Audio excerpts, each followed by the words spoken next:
The blood splattered across Mayor Harrison's desk in a pattern Delilah Drake would never forget, and she barely had time to register the horror before the killer's eyes locked with hers through the window of the second-story office in Telluride, Colorado. Her basket of laundered linens hit the boardwalk with a soft thump as she stumbled backward, her heart hammering against her ribcage so hard she thought it might break through. The year was 1883, and Delilah had been delivering clean sheets to the mayor's office every Tuesday evening for the past 3 months since she had started working at Mrs. Henderson's laundry service. She had never expected to witness a murder through that window, had never imagined seeing Frank Sutton, the mine foreman everyone feared, standing over the mayor's body with a smoking revolver in his hand and a ledger tucked under his arm. Their eyes met for what felt like an eternity, but was likely only a second. Sutton's face twisted into something ugly and determined, and Delilah knew in that moment that her life in Telluride was over. She ran. Her boots pounded against the wooden planks as she sprinted down Pine Street, her skirts bunched in her fists, her breath coming in ragged gasps. Behind her, she heard the door to the mayor's office slam open, heard Sutton's voice shouting for someone to stop that girl. Delilah did not stop. She could not stop. Frank Sutton owned half the mine workers in this town through debts and intimidation, and she knew the law would not protect her against a man with that much power. She ducked into an alley between the general store and the saloon, her mind racing through options. She could not go home. Sutton knew where she lived, in the boarding house on the edge of town. She could not go to the sheriff because Sutton probably had him in his pocket too. The ledger she had seen tucked under his arm told her this was about more than a simple killing. This was about money and secrets, and men like Sutton killed to protect both. She emerged from the alley onto a side street and nearly collided with a horse. Strong hands caught her arms, steadying her, and she looked up into a face she had seen around town but never spoken to. Zane Crawford was known as a drifter, a cowboy who had arrived in Telluride 2 weeks ago and taken odd jobs around town. He had dark hair that fell across his forehead, eyes the color of storm clouds, and a quiet competence that made people either trust him immediately or give him a wide berth. "Whoa there," he said, his voice calm despite her obvious panic. "What is happening?" Delilah opened her mouth but could not form words. How could she explain what she had just seen? How could she trust this stranger when trust might get her killed? She glanced over her shoulder and saw two of Sutton's men emerging from the alley she had just left, their eyes scanning the street. Zane followed her gaze and seemed to understand instantly that she was in trouble. Without another word, he lifted her onto his horse and swung up behind her, his arms coming around her to grip the reins. "Hold on," he said simply. And then they were moving. They rode hard out of Telluride as the sun began to set behind the San Juan Mountains, painting the sky in shades of orange and purple that would have been beautiful under any other circumstances. Delilah clung to the saddle horn, her body pressed against Zane's chest, feeling the steady rhythm of his heartbeat against her back. She did not know why he was helping her or where he was taking her, but she had no choice but to trust him now. They rode for what felt like hours, but was probably closer to one, following a narrow trail that wound up into the mountains. The air grew colder as they climbed, and Delilah shivered in her thin work dress. She felt Zane shift behind her, and then his coat was draped around her shoulders, still warm from his body heat. "Thank you," she managed to say, her voice hoarse from fear and exertion. "Save your thanks until we are somewhere safe," he replied, but his tone was not unkind. Finally, they reached a small cabin tucked into a grove of aspens, invisible from the main trail. Zane dismounted and helped Delilah down, his hands steady on her waist. Her legs nearly gave out when her feet hit the ground, and he caught her again, holding her upright until she found her balance. "This is my place," he said, leading his horse toward a small, lean-to shelter. "Not much, but it is hidden. No one knows about it except me." Delilah watched as he unsaddled his horse and settled the animal for the night with practiced efficiency. The cabin was small but well-maintained, with a stone fireplace and shuttered windows. Zane unlocked the door and gestured for her to enter. Inside, she found a single room with a bed in one corner. a table with 2 chairs, a fireplace, and shelves lined with supplies. It was sparse but clean, the kind of place a man lived when he did not put down roots, but still valued order.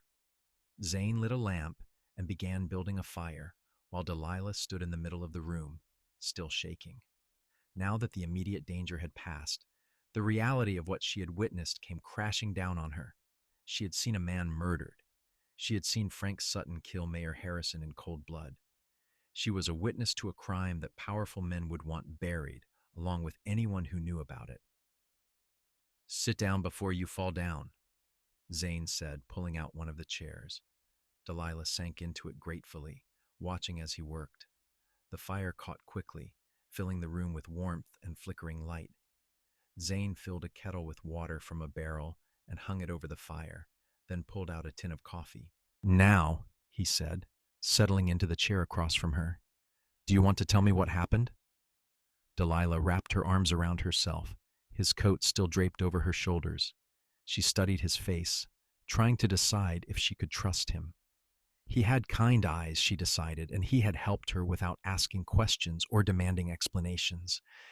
That had to count for something. "I saw Frank Sutton kill Mayor Harrison," she said quietly. "I was delivering laundry to the mayor's office, and I looked through the window and saw him shoot the mayor. He saw me see him. He had a ledger with him, like he had been stealing or covering something up." Zane's expression did not change, but she saw something flicker in his eyes. Recognition, maybe, or understanding. "Frank Sutton," he repeated, "the mine foreman. You know him?" "Everyone in Telluride knows him," Zane said. "He is the kind of man who uses fear to get what he wants. If he saw you witness what he did, then you were right to run." "I do not know what to do," Delilah admitted, feeling tears prick at her eyes for the first time since she had fled. "I cannot go back to town. I cannot go to the sheriff because Sutton probably owns him. I have nowhere to go and no way to prove what I saw." The kettle began to whistle, and Zane rose to prepare the coffee. He poured 2 cups and handed one to Delilah, the warmth seeping into her cold hands. "You do not have to figure it all out tonight," he said, sitting back down. "Right now, you are safe here. Sutton does not know about this place, and even if he did, it would take him days to search these mountains. We have time to think." "Why are you helping me?" Delilah asked. "You do not even know me." Zane was quiet for a moment, staring into his coffee. "Let us just say I know what it is like to be on the wrong side of powerful men," he said finally. "And I do not like seeing innocent people get hurt." There was a story there, Delilah could tell, but she did not press him. Instead, she sipped her coffee and let the warmth spread through her body, chasing away some of the cold fear that had taken up residence in her bones. "What is your name?" Zane asked. "Delilah Drake," she replied. "Everyone calls me Della." "Della," he repeated as if testing the name. "I am Zane Crawford." "I know," she said. "I have seen you around town. People say you are a drifter." "People say a lot of things," Zane replied with a slight smile. "Some of them are even true." Despite everything, Delilah found herself smiling back. There was something about Zane Crawford that made her feel safe, even in the middle of this nightmare. Maybe it was the way he had acted without hesitation when she needed help, or maybe it was the quiet strength in his presence. Whatever it was, she was grateful for it. They talked late into the night, the fire burning low, and then being built back up again. Zane asked her about her life in Telluride, and Delilah found herself telling him things she had not shared with anyone. She told him about growing up in Kansas, about losing her parents to fever when she was 18, about making her way west to Colorado Territory to start fresh. She told him about her job at the laundry, about her small room in the boarding house, about her dreams of someday having her own dress shop. In turn, Zane shared pieces of his own story. He had grown up in Texas, working on his family's ranch until it was lost to drought and debt. He had spent the past 5 years drifting from town to town, working as a ranch hand, a guard, whatever jobs needed doing. He had come to Telluride because he had heard the mines were hiring, but he had quickly realized that the mining life was not for him. I prefer open spaces, he said, gesturing toward the shuttered windows, mountains and sky. Being underground makes me feel like I am in a grave. So what will you do? Delilah asked. Keep drifting, I suppose, Zane said, but there was something in his voice that suggested he was not entirely happy with that answer, at least until I find a reason to stop. The words hung in the air between them, loaded with meaning that neither of them was quite ready to acknowledge. Finally, Zane stood and pulled blankets from a chest near the bed. You take the bed, he said. I will sleep by the fire. I cannot take your bed, Delilah protested. You can, and you will, Zane said firmly. You have had a terrible shock, and you need proper rest. I have slept on harder surfaces than a cabin floor, believe me. Delilah wanted to argue, but found she was too exhausted. She curled up on the bed, still wrapped in Zane's coat, and watched as he settled himself near the fire with a blanket. The last thing she saw before sleep claimed her was his silhouette against the firelight, keeping watch through the night. She woke to the smell of coffee and bacon. Sunlight streamed through gaps in the shutters, and for a moment Delilah could not remember where she was. Then it all came rushing back. The murder, the flight, Zane Crawford, and his hidden cabin. She sat up, her body stiff from yesterday's terror, and found Zane cooking breakfast over the fire. Morning, he said, glancing over at her. How did you sleep? Better than I expected, Delilah admitted. She had thought nightmares would plague her, but exhaustion had granted her a dreamless sleep.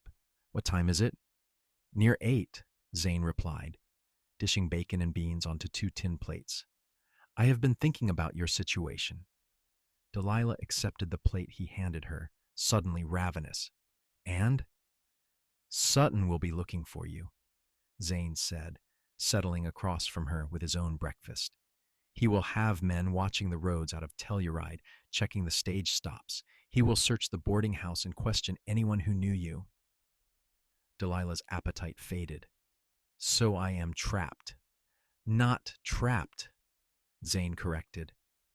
Just needing to be smart about this. We cannot go back to Telluride, not yet. But we also cannot hide here forever. We need to figure out who we can trust and how to get you somewhere safe. Do you think anyone will believe me? Delilah asked quietly. About what I saw? I am just a laundry girl, and he is Frank Sutton. Zane set down his fork and looked at her intently. I believe you, he said, and that is a start. Now eat your breakfast. We have a lot to figure out. After they ate, Zane saddled his horse and prepared to ride down to one of the small mining camps scattered through the mountains. I need to gather information, he explained. Find out what story Sutton is telling about the mayor's death and whether anyone is looking for you. You will stay here and keep the door barred. Do not open it for anyone but me. How will I know it is you? Delilah asked, fear creeping back into her voice. Zane thought for a moment. I will knock 3 times, pause, then twice more. No one else will know that pattern. He showed her where he kept a rifle, though Delilah had only fired a gun a handful of times in her life. Just point it at the door if you hear anything suspicious, he said. You do not have to shoot, just make whoever is out there think you will. After Zane left, Delilah barred the door and tried to keep herself occupied. She tidied the already tidy cabin, washed the breakfast dishes in water from the barrel, and attempted to read a book she found on one of the shelves. But her mind kept wandering back to the image of Mayor Harrison's blood spreading across his desk, kept hearing the sound of that gunshot echoing in her memory. She was standing at the window, peering through a crack in the shutters at the peaceful aspen grove outside, when she heard Zane's knock. 3 times. Pause. Twice more. She unbarred the door quickly, relief flooding through her when she saw his familiar face. What did you find out? She asked as he entered. Zane's expression was grim. Sutton is claiming the mayor killed himself. He says he found the body and that Harrison had been embezzling from the mine. The ledger you saw him take is supposedly proof of the mayor's crimes. That is a lie, Delilah said hotly. I saw him shoot the mayor. I saw the gun in his hand. I know, Zane said. But Sutton has the sheriff backing his story, and he has witnesses who claim they heard a shot and saw Sutton running to investigate. He is spinning this so that he looks like the one who discovered the crime, not committed it. What about me? Delilah asked. Is he looking for me? He is telling everyone that you saw the aftermath and ran because you were scared and confused, Zane said. He is saying he needs to find you to reassure you that everything is fine, that there is no danger. But I talked to a prospector who drinks in the saloon, and he overheard Sutton telling his men to find you before you could talk to anyone from outside Telluride. He wants you silenced, Della. Permanently. Delilah sank into a chair, her legs suddenly weak. So what do I do? I cannot hide here forever. But if I show my face in any town within 100 miles, Sutton will find me. Zane pulled the other chair close and sat facing her, his knees nearly touching hers. There is a U.S. Marshal stationed in Durango, he said. If we could get to him and tell him what you saw, he would have the authority to investigate Sutton properly. But Durango is 3 days' ride from here, and Sutton will have men watching the main routes. Then how do we get there? We take the mountain trails, Zane said. The routes the prospectors and hunters use. It will take longer, maybe 5 or 6 days instead of 3, but it is safer. Sutton's men are miners and townspeople, not trackers. They will not think to watch those trails. Delilah looked at Zane, this man who had risked himself to help a stranger who was now planning to spend nearly a week guiding her through dangerous mountain passes to safety. Why are you doing this? She asked. You could just ride away. This is not your fight. Zane was quiet for a long moment, his gray eyes studying her face. Maybe I am tired of riding away, he said finally. Maybe I am tired of drifting from place to place with no purpose. You need help, Della, and I can give it. That feels like something worth staying for. There was something in the way he said it, in the way he looked at her, that made Delilah's heart skip. She barely knew this man, had only met him yesterday in the midst of the worst moment of her life, but she felt drawn to him in a way she could not quite explain. When do we leave? She asked. Tomorrow at first light, Zane replied. I will spend the rest of today gathering supplies and preparing the route. You should get some rest. The mountain trails are not easy, and we will be spending long hours in the saddle. They spent the afternoon preparing for the journey. Zane checked his gear and his horse's shoes, while Delilah mended a tear in his spare shirt that she found in his trunk. It felt strangely domestic, the two of them working in comfortable silence, and Delilah found herself wondering what it would be like to have this kind of companionship permanently. That evening, as they shared another simple meal by the fire, Zane asked her about her dreams for the future. You mentioned wanting a dress shop, he said. What would that look like? Delilah felt her cheeks warm. It seemed foolish to talk about dreams when her life was in danger, but there was something in Zane's expression that told her he genuinely wanted to know. I want a little shop in a nice town, she said. Somewhere with big windows, so the light is good for sewing. I would make dresses for everyday wear, but also special occasion gowns, wedding dresses. I am good with a needle, and I have always loved beautiful fabrics and the way a well-made dress can make a woman feel confident and lovely. That sounds like a good dream, Zane said. I hope you get to have it someday. What about you? Delilah asked. What do you dream about? Zane was quiet for so long that Delilah thought he might not answer. Then he said, I dream about having land of my own again. Not a big ranch like my father had, but enough for some horses and cattle. A place where I could build something that lasts instead of just drifting through other people's lives. A home. That sounds lonely, Delilah said softly. A home with just you in it. Zane's eyes met hers across the fire. I suppose it would be, he agreed. But I never thought I would find someone who would want to share it with a man like me. What kind of man is that? The kind with more past than future, Zane said. The kind who does not have much to offer except hard work and honesty. Those sound like good things to offer, Delilah said, holding his gaze. Better than money or status. The moment stretched between them, charged with possibility, until Zane cleared his throat and stood to tend the fire. We should get some sleep, he said, his voice slightly rough. Tomorrow will be a long day. Delilah nodded and moved toward the bed, but paused. Zane, she said, thank you for everything. He turned to look at her, and in the firelight, his face was impossibly handsome. You do not have to keep thanking me, Della. Yes, I do, she insisted. You saved my life. That is not something I can just brush aside. Then you are welcome, Zane said quietly. Now sleep. I will keep watch again tonight. They set out the next morning, just as the sun was beginning to paint the eastern sky pink and gold. Delilah rode behind Zane again, her arms wrapped around his waist, trying not to think about how good it felt to be pressed against him. The trail they followed was narrow and rocky, winding up through stands of aspen and pine, crossing streams swollen with snowmelt, skirting the edges of steep ravines that made Delilah's stomach drop when she looked down. Zane navigated it all with steady confidence, his horse sure-footed on the treacherous ground. They stopped at midday to rest the horse and eat jerky and hardtack from Zane's supplies. Delilah's legs ached from gripping the saddle, and her back was sore from the constant motion, but she did not complain. This discomfort was nothing compared to what would happen if Frank Sutton caught her. How much further today? She asked as they prepared to mount up again. We will make camp near Trout Lake, Zane said. There is a spot I know that is sheltered and has good water. Maybe another 3 hours from here. Those 3 hours felt like 6, but finally they emerged from the trees into a small clearing near a pristine mountain lake.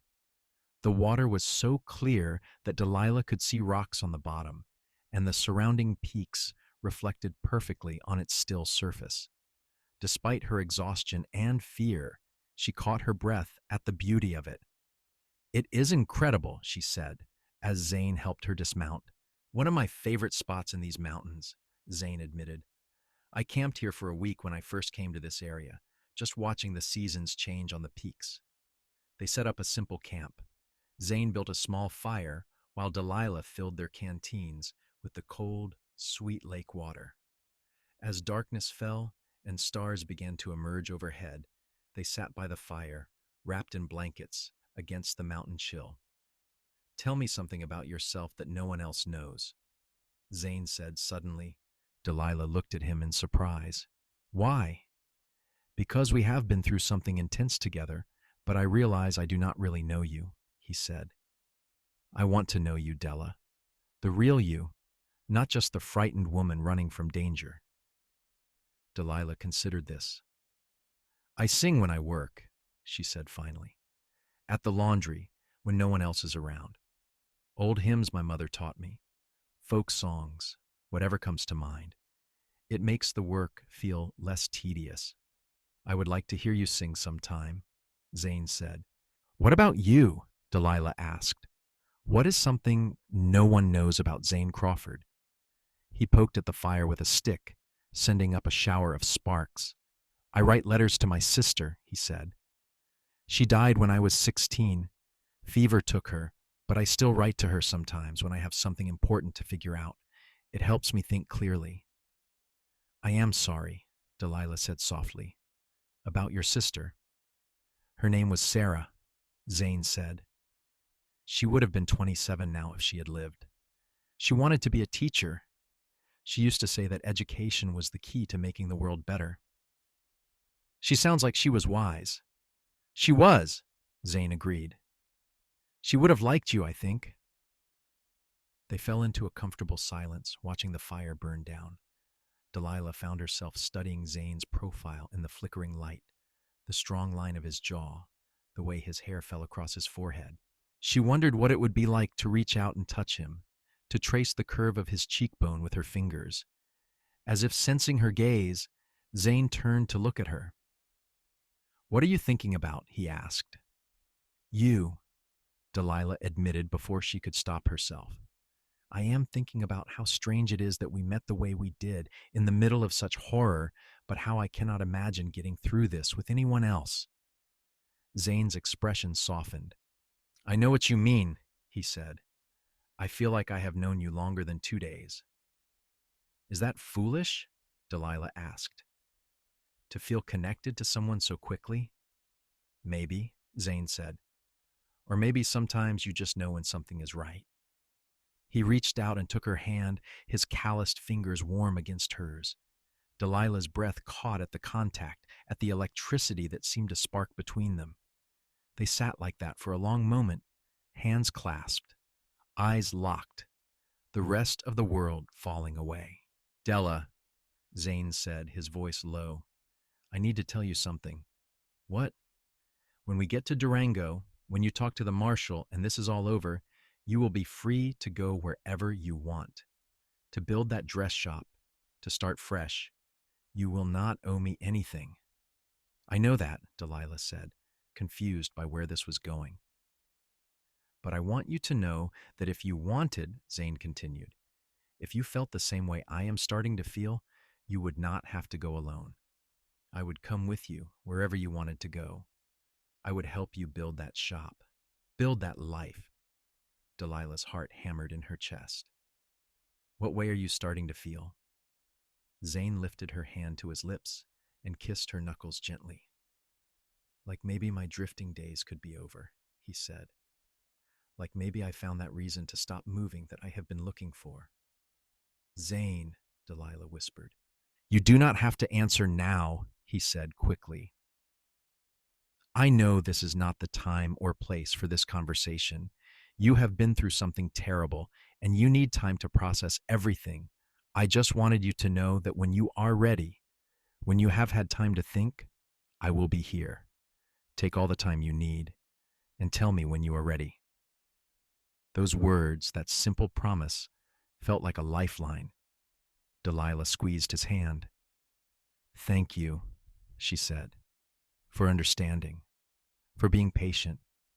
I would wait forever if that is what it took, Zane said, and Delilah believed him. They slept that night on opposite sides of the fire, but Delilah fell asleep with the memory of his lips on her hand and his words echoing in her mind. Tell me when you are ready. It was a promise of patience, of respect, of a future that might be waiting if she wanted to reach for it. The next 3 days passed in a blur of mountain trails, breathtaking vistas, and growing closeness.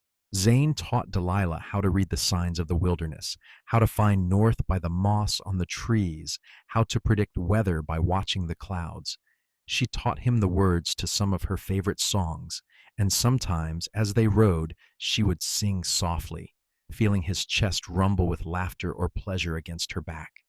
They talked about everything and nothing, childhood memories and future dreams, favorite foods and books they had read. The conversations felt effortless, natural, as if they had been having them for years instead of days. At night, they would sit by the fire and Zane would take her hand, just holding it as they watched the flames, and Delilah felt her heart opening to him a little more each time. On the 4th day, they reached a high mountain pass where they could see for miles in every direction. Zane reined in his horse and pointed south. Durango, he said. We should reach it by tomorrow afternoon if the weather holds. Delilah felt a mixture of relief and apprehension. Relief that they were almost to safety, almost to where she could tell her story to someone with the power to help. But apprehension, too, because reaching Durango meant decisions would have to be made. What happened after she told the marshal what she had seen? Would she have to return to Telluride? Would Zane stay with her, or drift away like he had drifted into her life? That night they camped in a sheltered valley, and Delilah found herself restless. She kept thinking about Zane's words by the lake, about his offer to stay with her, to build a life together. She kept thinking about how safe she felt with him, how right it felt to be near him. Cannot sleep? Zane asked, appearing beside her where she stood looking up at the stars. Too much on my mind, Delilah admitted. Want to talk about it? Delilah turned to face him. In the moonlight, he looked almost otherworldly, strong and solid and real. I am scared, she said. About tomorrow. About what happens when we reach Durango. The marshal will protect you, Zane said. That is his job. It is not that, Delilah said him. I mean, I am scared about that too, but mostly I am scared about what comes after. Where do I go? What do I do? Everything I had in Telluride is gone now. My job, my room, my whole life. I have to start over from nothing. Zane reached out and cupped her face in his hands, his touch gentle. You will not be starting from nothing, he said. You have your skills, your dreams. And if you want, you have me. Do I? Delilah asked. I mean, you said to tell you when I was ready, but what if when this is all over you change your mind? What if you decide drifting is easier than settling down with a woman who comes with danger and complications? Della, Onjir, Zane said firmly. Look at me. I do not change my mind about things that matter, and you matter. These past few days with you have shown me what I have been missing all these years of wandering. Purpose, connection, someone to share the sunrises and sunsets with. I meant what I said. When you are ready, I am here, and I will keep being here for as long as you will have me. Delilah felt tears prick her eyes, but they were good tears this time, tears of relief and hope and something deeper. I think I might be falling in love with you, she whispered. Is that crazy? We barely know each other. If it is crazy, then we are both crazy, Zane said, his thumb brushing away a tear that had escaped down her cheek. Because I am falling in love with you too. He leaned down slowly, giving her time to pull away if she wanted to, but Delilah did not want to. She rose on her toes and met him halfway, their lips coming together in a kiss that felt like coming home. It was gentle at first, tentative, but then Zane's arms wrapped around her waist, and Delilah's hands slid up to tangle in his hair, and the kiss deepened into something urgent and real and full of promise. When they finally broke apart, both breathing hard, Zane rested his forehead against hers. I have been wanting to do that since the moment I caught you running into my horse, he admitted. Delilah laughed, the sound surprising her. When had she last laughed? Even when I was terrified and panicked? Especially then, Zane said. You looked so fierce, so determined to survive. It was beautiful. They stood wrapped in each other's arms under the stars, and Delilah felt something shift inside her. The fear was still there. The memory of what she had witnessed still haunted her, but it no longer felt overwhelming. With Zane beside her, she felt like she could face whatever came next. I am ready, she said softly. Zane pulled back to look at her. Ready for what? For whatever you were asking me to be ready for, Delilah said. For us. For building something together. I do not know what the future holds, but I know I want you in it. Zane's smile was brilliant, transforming his usually serious face into something joyful. Are you sure? We can take more time if you need it. I am sure, Delilah said. I have never been more sure of anything. He kissed her again, and this time there was no hesitation, no holding back. This was a kiss of commitment, of chosen futures and shared dreams. When they finally returned to the fire, they lay down together, Delilah's head pillowed on Zane's chest, his arms wrapped securely around her. She fell asleep to the steady rhythm of his heartbeat and slept better than she had in days. They reached Durango the next afternoon, a bustling town considerably larger than Telluride. Zane led them directly to the marshal's office, a sturdy building near the main street. Marshal Thomas Brennan was a grizzled man in his 50s with sharp eyes that missed nothing. He listened intently as Delilah recounted what she had witnessed, asking pointed questions about times and details. Frank Sutton, he said when she finished. I have heard that name.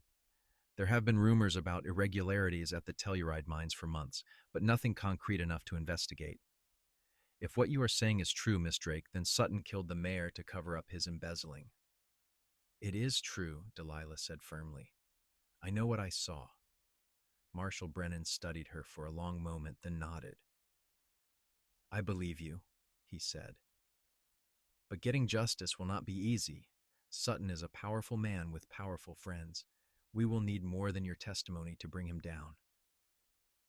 What about the ledger? Zane asked. The one Della saw him take. If we could find it, would that be enough evidence? It would certainly help, the marshal agreed. But getting into Sutton's possession will not be simple. The man will be on high alert. What if I went back? Delilah suggested.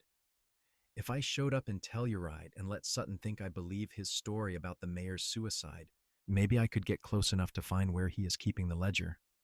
Absolutely not, Zane said immediately. That is too dangerous. He is right, Marshal Brennan agreed. Sutton wants you dead, Miss Drake. Walking back into Telluride would be suicide. Then what do we do? Delilah asked, frustration creeping into her voice. Just let him get away with murder? Marshal Brennan leaned back in his chair, thinking. Give me a few days, he said finally. I have contacts in Telluride, people who owe me favors. Let me see what I can find out about where Sutton might be keeping evidence. In the meantime, you two should stay out of sight. Sutton has a long reach, and if he finds out you made it to Durango, he might try something desperate.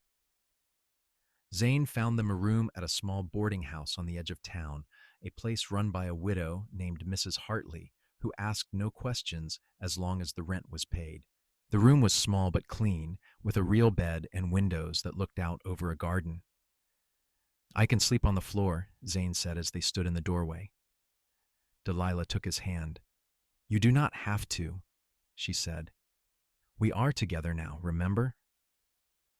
I remember, Zane said softly. I just want to do right by you, Della. I do not want you to think I helped you because I expected anything in return. I do not think that, Delilah assured him. I know your heart, Zane Crawford. It is good and true, and I want to be with you properly when we are ready for that. But for now, I just want to fall asleep in your arms the way I did last night. Is that okay? That is more than okay, Zane said, pulling her close. That is perfect. They spent the next 3 days in a strange sort of limbo, waiting for word from Marshal Brennan. During the day, they stayed in the room or ventured out only when necessary, always careful to avoid crowded areas where someone from Telluride might recognize them. But despite the tension of waiting, those days were also some of the happiest of Delilah's life. She and Zane talked endlessly, learning each other's quirks and habits. She discovered that he hummed when he was concentrating, that he had a weakness for apple pie that he could draw surprisingly well. He learned that she twisted her hair around her finger when she was thinking, that she had read every Jane Austen novel multiple times, that she could make him laugh with her impressions of Mrs. Henderson from the laundry. They also made plans, tentative, hopeful plans about what they might do after all this was over.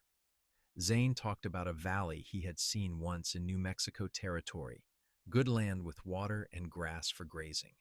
Delilah talked about a shop with big windows and bolts of beautiful fabric. They talked about a house they would build together, about horses and cattle, and maybe someday children. How many children? Zane asked one evening as they lay together on the bed, Delilah's head on his shoulder. I do not know, Delilah said. I never really thought about it before. What about you? I always thought 3 would be nice, Zane said.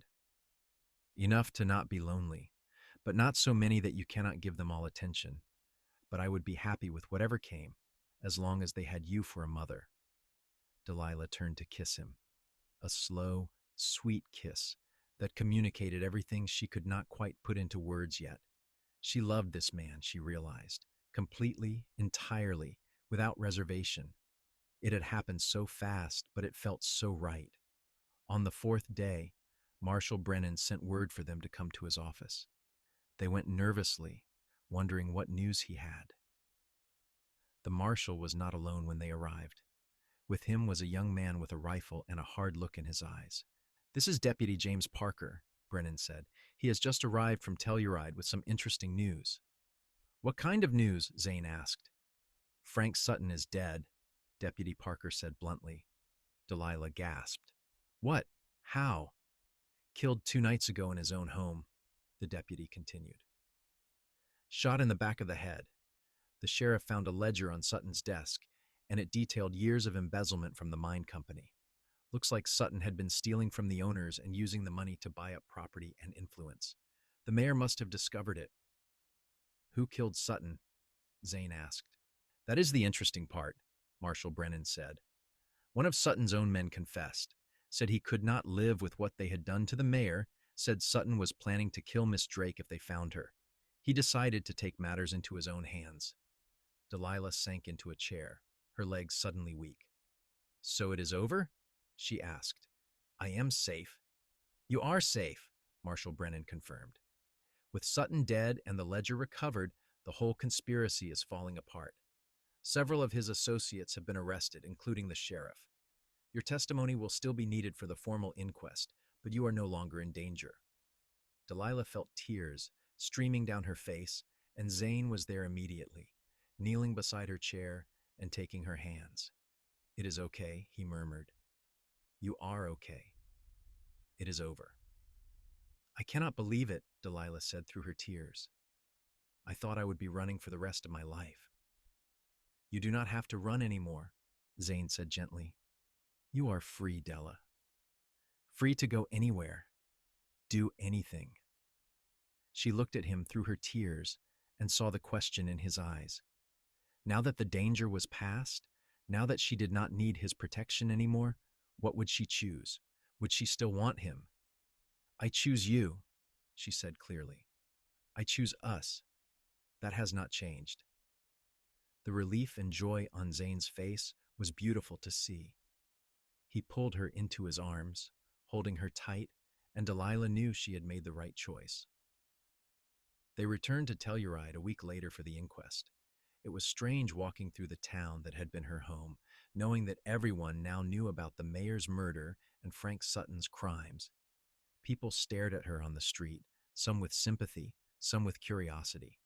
Mrs. Henderson from the laundry hugged her and cried, apologizing for not realizing the danger Delilah had been in. The inquest itself was straightforward. Delilah testified about what she had seen through the mayor's window. Other witnesses testified about Sutton's intimidation tactics and suspicious activities. The man who had killed Sutton, a mine worker named Pete Anderson, explained through tears how his conscience had finally overwhelmed his fear. In the end, the official finding was that Mayor Harrison had been murdered by Frank Sutton, who had then been killed by Anderson in an act of vigilante justice. Anderson was sentenced to 5 years in prison for the killing, a relatively light sentence given the circumstances. Delilah felt conflicted about it. The man had likely saved her life by stopping Sutton, but he had also taken justice into his own hands. Still, she could not bring herself to condemn him. With the inquest concluded, Delilah had no reason to stay in Telluride. She collected her few belongings from the boarding house and said goodbye to the handful of people she had called friends. Mrs. Henderson pressed money into her hand, saying it was back wages owed, though Delilah suspected it was more than that.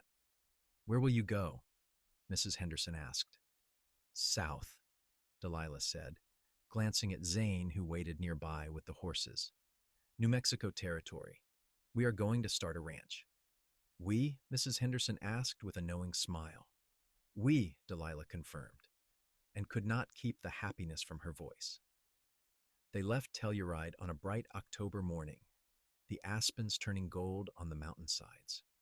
As they rode out of town, Delilah looked back once at the place where her old life had ended, then turned her face forward toward where her new life was beginning.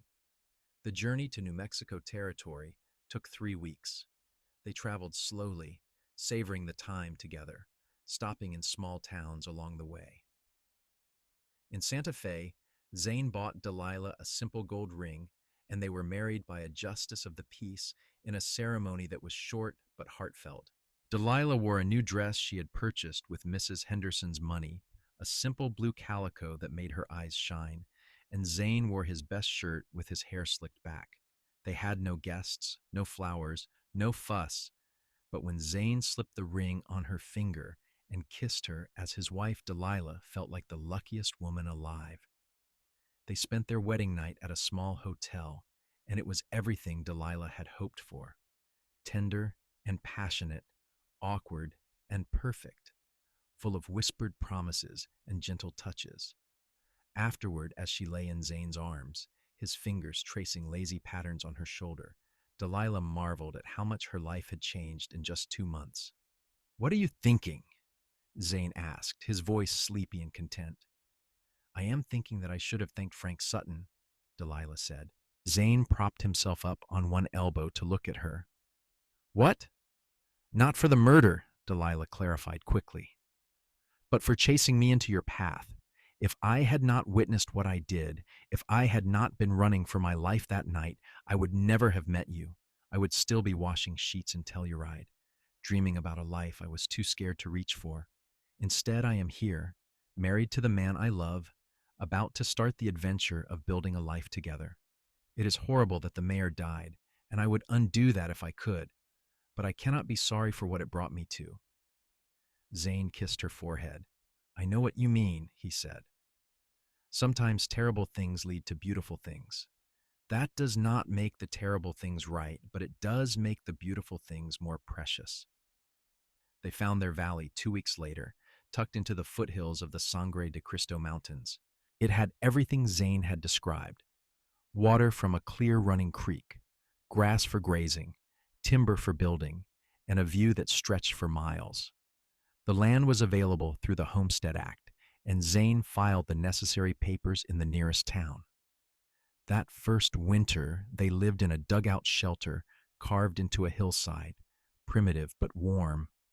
Zane worked from dawn to dusk building a cabin, and Delilah helped whenever she could, hauling stones for the fireplace, chinking gaps between logs, making their temporary home as comfortable as possible. It was hard work, harder than anything Delilah had ever done, but she loved it. She loved watching their home take shape, loved working side by side with Zane, loved falling into bed, exhausted every night, and waking up to do it all again. By spring, the cabin was finished, a sturdy 2-room structure with a stone fireplace, wooden floors, and real glass windows. Delilah cried when she walked into it for the first time as a completed home.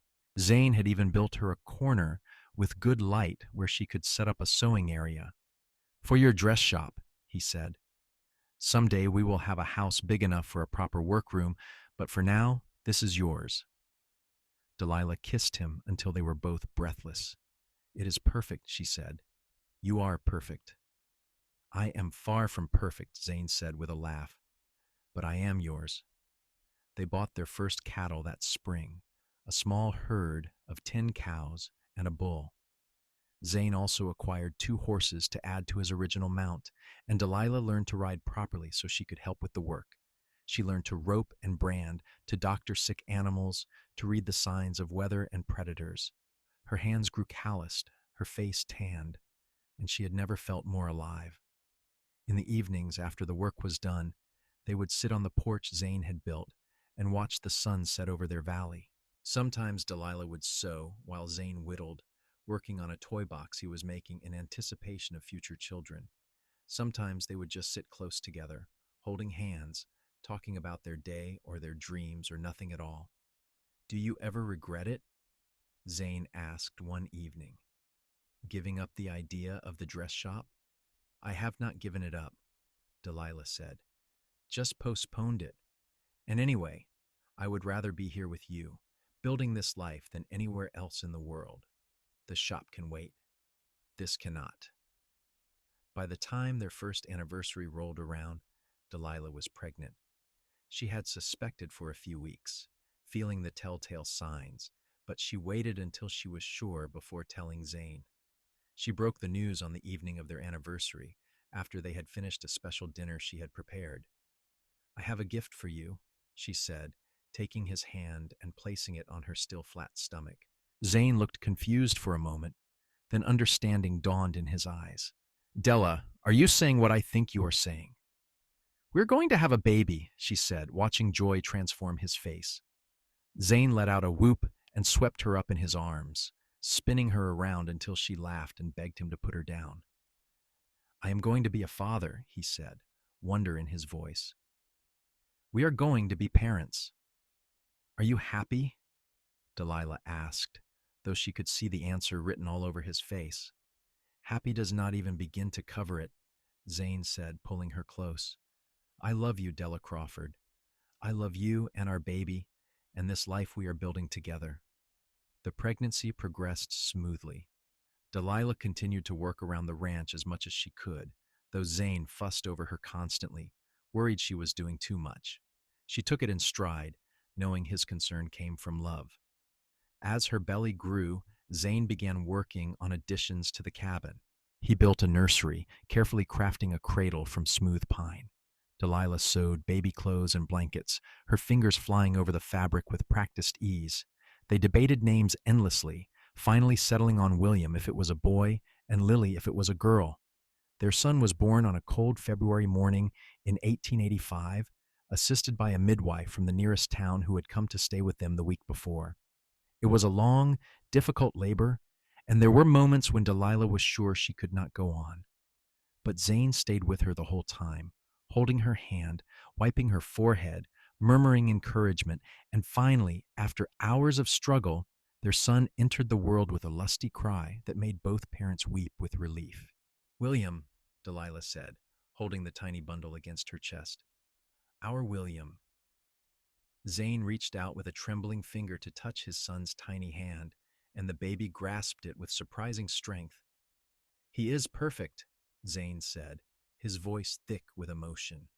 Just perfect. Motherhood transformed Delilah in ways she had not expected. The love she felt for William was fierce and all-consuming, a protective instinct that surprised her with its intensity. But she also found that being a mother did not erase who she had been before. She was still Della the seamstress, Della the ranch partner, Della the wife. She was just all those things plus one more now. Zane was a devoted father, taking to parenthood with the same quiet competence he brought to everything else. He would spend hours just watching William sleep, marveling at the tiny perfection of him. He made toys and told stories, and as William grew, he taught him about horses and cattle with infinite patience. 2 years later, their daughter was born. They named her Rose, and she came into the world much more easily than her brother, as if she knew the way already. Rose was followed 3 years later by another son, Samuel, and their family felt complete. The ranch prospered. Zane's skill with animals and Delilah's head for numbers made them a formidable team. They expanded slowly, adding more cattle, more horses, more land. Other families moved into the valley, and a small community grew up. Delilah became known for her sewing skills, and she began taking on commissions for dresses and shirts, working in the corner of the cabin that had always been hers. As the children grew, Delilah began to dream again of a proper dress shop. She talked about it with Zane, worried he might think she was being foolish or ungrateful for what they had. Why would I think that? Zane asked, genuinely confused. You have always wanted a shop, and you are talented enough to have one. If it is what you want, then we will figure out how to make it happen. With his support, Delilah began saving money from her commissions. When William was 10, Rose was 8, and Samuel was 5. The little community in their valley incorporated as a town called Cedar Valley. A main street was laid out, and lots were sold for businesses. Delilah bought one of those lots. It took 2 years to build the shop and get it properly stocked, but finally, Delilah Drake Crawford's fine dressmaking opened its doors in the spring of 1897. It had everything she had dreamed of: big windows for light, shelves stocked with bolts of beautiful fabric, a fitting room with mirrors, and a workshop in the back where she could sew. Zane built the shop himself with help from their older sons. On opening day, he presented her with a hand-carved sign that read Crawford Fine Dressmaking and Tailoring, with decorative scrollwork around the edges. You made this? Delilah asked, running her fingers over the smooth wood. William helped, Zane said. We wanted it to be special. Delilah hugged him tight, feeling 14 years of love and partnership in that embrace. Thank you, she whispered. for everything, for believing in me, for supporting this dream, for being the man you are." "You do not have to thank me for loving you," Zane said. "That is the easiest thing I have ever done." The shop was a success. Women came from miles around to order dresses from the talented seamstress who had once witnessed a murder in Telluride. The story had become something of a legend in the territory, though Delilah rarely talked about it. She preferred to let her work speak for itself. As the years passed, the Crawford family became pillars of Cedar Valley. Zane served on the town council. Delilah taught sewing classes to young girls. William grew into a skilled rancher who eventually took over most of the day-to-day operations of the ranch. Rose showed a talent for teaching and became the school mistress. Samuel, the baby, turned out to have a gift for horses and began breeding stock that was in demand throughout the territory. Delilah and Zane grew older together, their hair turning gray, their hands becoming more gnarled with age, but their love never diminished. If anything, it deepened, becoming richer and more textured with each passing year. On their 30th anniversary, Zane took Delilah back to the spot where they had first kissed, that clearing near Trout Lake where they had camped on their way to Durango. They rode up on a warm summer day, moving more slowly than they had in their youth, but still capable. "Do you remember what you said to me here?" Delilah asked as they stood by the lake, the mountains reflecting in its surface just as they had 3 decades before. "I said a lot of things," Zane replied with a smile. "You will have to be more specific." "You said to tell you when I was ready," Delilah said. "You promised to wait until I was ready for us, for a future together." "I remember," Zane said, taking her hand. "Best thing I ever said, as it turns out." "I am still ready," Delilah said, looking up at him. "Every day I wake up ready to spend another day with you, ready to keep building this life we have made, ready for whatever comes next, as long as we face it together." Zane kissed her then, a kiss that held 30 years of shared joys and sorrows, of triumphs and struggles, of love that had weathered every storm. When they pulled apart, both were smiling. "I love you, Della Crawford," Zane said. "I have loved you since the day you ran into my horse, and I will love you until my last breath." "And I love you," Delilah replied. "My cowboy, my husband, my home." They stood there in the mountain sunlight, two people who had found each other in the darkest of circumstances and built something beautiful from the wreckage. The town of Telluride was far behind them now, both in distance and in time. Frank Sutton and his crimes were nothing but a fading memory. What remained was this: their love, their family, their life together. Years continued to pass in Cedar Valley. William married a girl from the neighboring ranch and gave Delilah and Zane their first grandchildren, twin boys who were as wild as their father had been calm. Rose married the new doctor who came to town, a kind man named Henry who adored her completely. Samuel surprised everyone by falling in love with a half-Ute woman named Sarah, and their wedding was the event of the season, bringing together two communities in celebration. As grandchildren multiplied, Delilah and Zane settled more firmly into their roles as elders of the family. Their cabin had been expanded over the years into a proper house, large enough to host the whole family for Sunday dinners and holiday celebrations. The dress shop continued to thrive under Delilah's management, though she took on a young apprentice to help with the workload. The ranch remained successful, now run primarily by William and his sons, though Zane still rode out to check the herds most mornings. It was what he loved, what he had always loved: the open spaces, the mountains, the work that connected him to the land. On a crisp October morning in 1913, Delilah sat on the porch of their home, sewing a christening gown for her newest great-grandchild. She was 70 now, her hands still steady despite the years, her eyes still sharp enough for fine needlework with the help of spectacles. Zane sat beside her in his favorite rocking chair, whittling a toy horse for one of the grandchildren, his gray hair bright in the morning sun. He was 72, still strong despite his years, still the man she had fallen in love with 3 decades ago. Do you ever think about that night in Telluride? Zane asked suddenly. Delilah looked up from her sewing, surprised. They rarely spoke of those events anymore. Sometimes, she admitted, mostly when I am trying to fall asleep and my mind wanders. Why do you ask? I was thinking about how different our lives would have been if you had not looked through that window, Zane said. If you had not witnessed what you did, if you had not run, if I had not been in that exact spot at that exact moment to catch you. Different, Delilah agreed. But would they have been better? No, Zane said firmly. Nothing could be better than what we have built together. I was just thinking about how sometimes the worst moments of our lives lead directly to the best ones. That night was terrible for you, witnessing that murder, being hunted, but it brought you to me.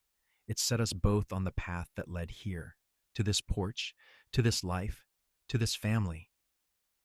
Delilah set down her sewing and reached for his hand, their fingers intertwining with the ease of long practice. I would not change a single thing, she said. Not the fear, not the running, not the danger, because you are right. It all led here, and here is exactly where I want to be. Tell me when you are ready, Zane said softly, echoing those words he had spoken so long ago by Trout Lake. For what? Delilah asked with a smile, though she thought she knew. For the next adventure, Zane said. There are always more adventures, Della. More life to live, more love to give, more memories to make. So tell me when you are ready, and we will face it together. I am ready, Delilah said, just as she had said 30 years before. I am always ready when I am with you.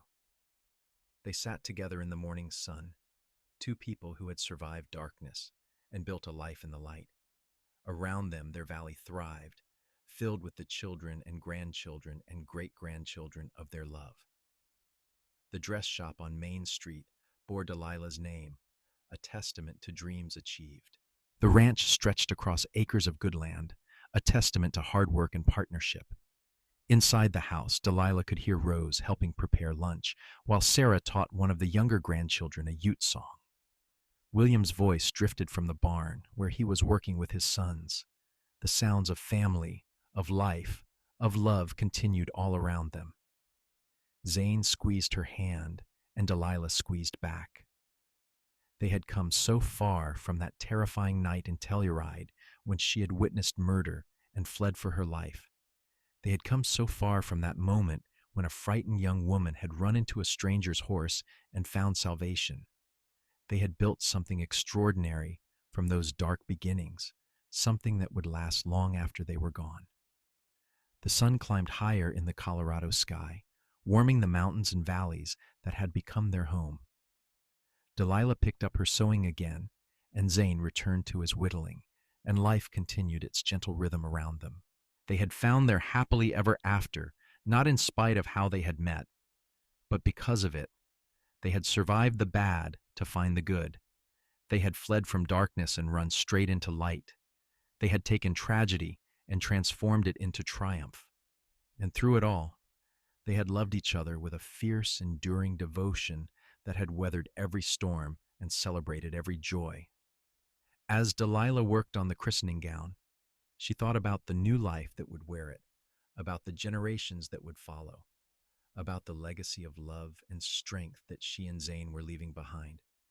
She thought about how one terrible moment had changed the entire trajectory of her life, leading her to this man, this family, this beautiful existence she had never imagined possible. "What are you smiling about?" Zane asked, noticing her expression. "Everything," Delilah said simply. "I am smiling about everything." And it was true. Despite the horror that had begun their story, despite the fear and the danger and the uncertainty, Delilah had found her way to a life of profound joy. She had found love with a man who respected and cherished her. She had built a business that fulfilled her creative spirit. She had raised children who had grown into good, kind adults. She had helped build a community that thrived with warmth and connection. The dress shop would eventually pass to Rose's daughter, who had inherited Delilah's talent with needle and thread. The ranch would continue through William's line, expanding and prospering with each generation. The love story of Delilah and Zane would become family legend, told and retold to children and grandchildren, a reminder that sometimes the best things in life come from the most unexpected places. Years later, when Delilah and Zane were both gone, their descendants would gather in that same house and tell stories about the couple who had built it all. They would talk about Grandma Della, who had witnessed a murder and fled into the mountains, who had found love with a cowboy who promised to wait until she was ready. They would talk about Grandpa Zane, who had caught a frightened woman running for her life and decided she was worth staying for. But on this October morning in 1913, Delilah and Zane were still very much alive, still creating the story that would become legend. They sat together on their porch, surrounded by the evidence of a life well lived, and they were content. As the sun reached its zenith and the family began gathering for the midday meal, Delilah set aside her sewing, and Zane put away his whittling. Together they walked into the house, hand in hand as they had been for 3 decades, ready to share another meal, another afternoon, another evening with the people they loved most in the world. "Ready?" Zane asked as they reached the door, using that word that had come to mean so much to both of them. "Always," Delilah replied, and they stepped inside together, into the warmth and chaos and joy of their family, into the life they had built from ashes and fear and one cowboy's patient promise. The door closed behind them, and the story of Delilah Drake and Zane Crawford, which had begun in darkness and terror, continued in light and love, a testament to the power of courage, trust, and a heart that knows when it has found home.